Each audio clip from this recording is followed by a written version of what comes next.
तो दोस्तों ये रही अपनी 11 सी जोड़ी मैं लेके आया हूँ, जिसको आपको पहले मिलाना है दोस्तों। पहले अपने से मिला के देखिए, फिर मैं आपको इसको मिला के बताऊँगा। तो ये क्या है, सही जोड़ी में अगर अपन ये चीज़ें अगर मिलाना अपने को आ जाता है तो अपना कोई भी नंबर गलत नहीं होगा। इससे क्या होता है कि ये एक शब्द में रहता है और सामने वाले के साथ मिलान करना पड़ता है। वैसे उसमें सही विकल्प में 4 ऑप्शन रहता है, जिसमें से 4 ऑप्शन में अपने को 1 ऑप्शन छाँटना रहता है। लेकिन इसमें अपने को सत्य-असत्य में भी काम आ जाएगा, ये सही जोड़ी में तो काम आ ही आ रहा है। एक शब्द में ही उत्तर में भी काम आएगा और खाली स्थान में भी उत्तर काम आएगा। तो अपने को ये वाले भाग को गलत नहीं करना है दोस्तों। तो पहला क्वेश्चन ये रहा, ऊष्मा के द्वारा अपघटन।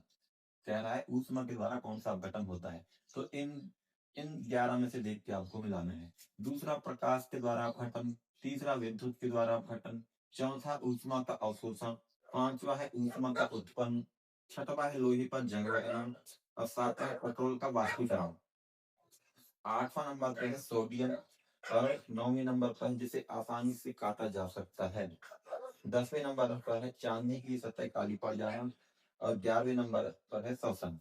अब इनको इनके सामने मिलाना है दोस्तों, जो मैंने इस साइड में गलत लिखा है, सही नहीं लिखा। तो चलिए दोस्तों आपको मिला लेते हैं। जाहिर सी बात है कि आपने पहले इसको मिला लिया होगा। एक बार आप अगर नहीं मिलाया है तो अपने से मिलाने की कोशिश करिए, फिर मैं बता। ठीक है दोस्तों, मिला लिए। तो अब इसके बाद अपन पढ़ते हैं दोस्तों, पहला क्वेश्चन क्या कह रहा है, ऊष्मा के द्वारा अपघटन। अब इसमें देखना दोस्तों, ऊष्मा के द्वारा अपघटन। पहले अपन सरल सरल को मिलाते हैं। पहले जो जिसको आपको बनता होगा पहले उसको मिलाइए, बाद में आपको कठिन जो नहीं बनता है उसको मिलाना है। तो जैसे देखते हैं दोस्तों, पहला क्वेश्चन क्या कह रहा है, चांदी की सतह काली पड़ जाना। ये क्वेश्चन लगभग मुझे लगता है सभी को बन जाया होगा, क्लास में हजारों बार टीचर ने पढ़ाया होगा। तो चांदी की सतह काली पड़ जाना, तो ये किसके कारण होता है दोस्तों? तो ये हो जाता है अपना संक्षारण के कारण होता है। किसके कारण होता है? संक्षारण। ठीक है, चांदी की सतह पड़ना किसके कारण होता है?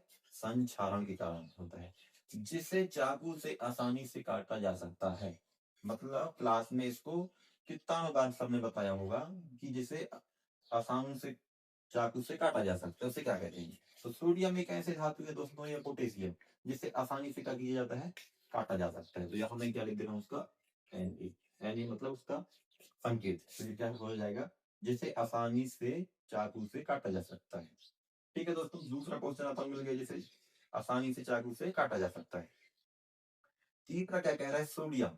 अगर इसी सोडियम को अगर दोबारा अपन देखा जाए, तो सोडियम को मिट्टी के तेल में डुबो के रखा जाता है दोस्तों। सोडियम को क्या करते हैं? मिट्टी के तेल में डुबो के रखा जाता है। तो यहाँ पर लिख सकते हैं सोडियम को मिट्टी के तेल में डुबो के।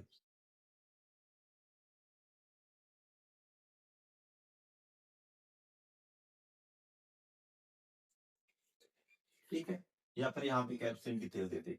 ठीक है, अपना कितने सही जोड़ मिल गए? एक, दो और ये तीन। अब उसके बाद देखेंगे लोहे पे जंग लगना। ये कौन सी क्रिया के बारे में पूछ रहा है? भौतिक परिवर्तन की रासायनिक परिवर्तन। तो लोहे पे जंग लगना ये क्या कहलाया जाएगा अपना? रासायनिक परिवर्तन। रासायनिक परिवर्तन। यहाँ तक तो व्यवसाय मुझे सभी लोगों को बन गया होगा। अब उसके बाद देखना, ये वाला परिवर्तन पूछ रहे हैं, पेट्रोल का वाष्पीकरण, ये किस परिवर्तन के द्वारा होता है? क्या रासायनिक की भौतिक? तो ये होता है दोस्तों भौतिक परिवर्तन के कारण। तो इसमें क्या आ जाएगा? भौतिक परिवर्तन। भौतिक परिवर्तन। ठीक। उसके बाद देखो दोस्तों, अपना कितना हो गया, एक दो तीन, ये चार, पांच। पांच सही जोड़ी अपना मिल गए। पहला सही जोड़ी अपन इसमें मिलाया चाहे बिल्कुल सरल है, चांदी की सतह काली पड़ जाना, तो ये संक्षारण का कारण होता है।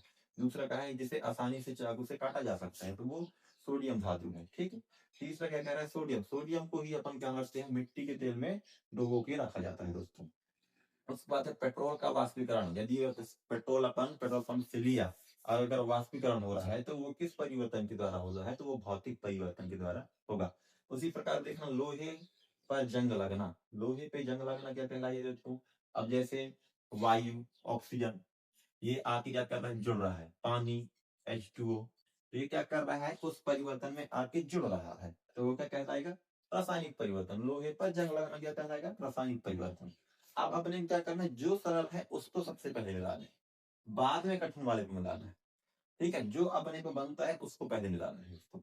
फिर उसके बाद अपना आ जाएगा ऊष्मा का उत्पन्न। इससे पहले अभी मैं सही विकल्प में बताया था कि ऊष्मा का उत्पन्न क्या होता है, मतलब जिससे ऊष्मा निकलती है, जिस अभिक्रिया से ऊष्मा निकलती है उसे क्या कहेंगे अपन, ऊष्मा, ऊष्मा क्षेपी अभिक्रिया कहलाए।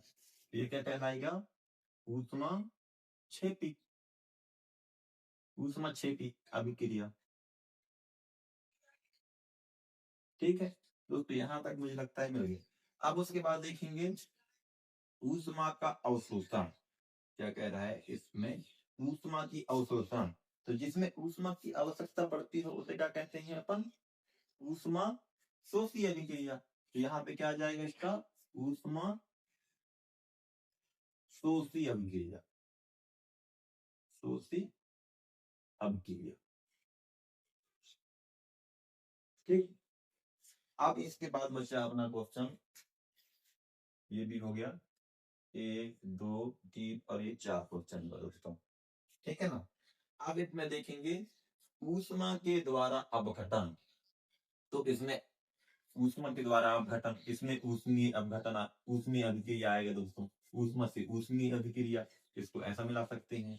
ऊष्मा के द्वारा अपघटन तो क्या होता है, ऊष्मीय अभिक्रिया के द्वारा होता है। दूसरा देखना प्रकाश के द्वारा अपघटन, तो प्रकाश का क्या आ जाएगा दोस्तों, प्रकाशीय अभिक्रिया आ जाएगा।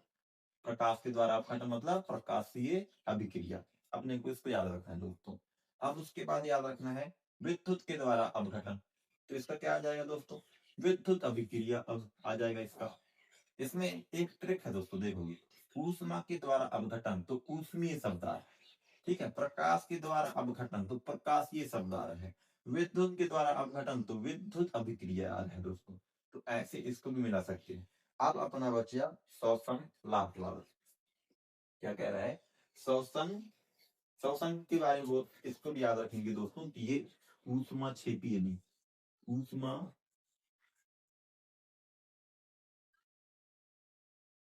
क्षेपी अभिक्रिया है दोस्तों ये। मतलब जब अपन सांस लेते हैं तो ऊष्मा की ऊष्मा निकलती है, तो इसे श्वसन कैसा अभिक्रिया है दोस्तों, तो ऊष्मा क्षेपी अभिक्रिया है दोस्तों। जाहिर सी बात है मुझे 11 सही जोड़ी आपको समझ में आ गया होगा। अगर समझ में नहीं आया तो दोबारा इस वीडियो को देखें। एकदम सरल है दोस्तों, क्योंकि ऐसा सही जोड़ी बनाने से क्या है अपने को याद होगा। तो ज्यादा है तो अपन एक बार फिर से इसको रिपीट कर लेते हैं फटाफट। तो ऊष्मा के द्वारा अपघटन मतलब ऊष्मीय शब्द आ रहा है तो क्या हो जाएगा, ऊष्मीय अभिक्रिया। प्रकाश के द्वारा अपघटन तो क्या हो जाएगा, प्रकाशीय अभिक्रिया। विद्युत के द्वारा अपघटन तो विद्युत अभिक्रिया आ जाएगा इसका। ऊष्मा का अवशोषण, जिसमें ऊष्मा की आवश्यकता पड़ती है उसे क्या कहते हैं अपन, ऊष्मा शोषी अभिक्रिया कहते हैं।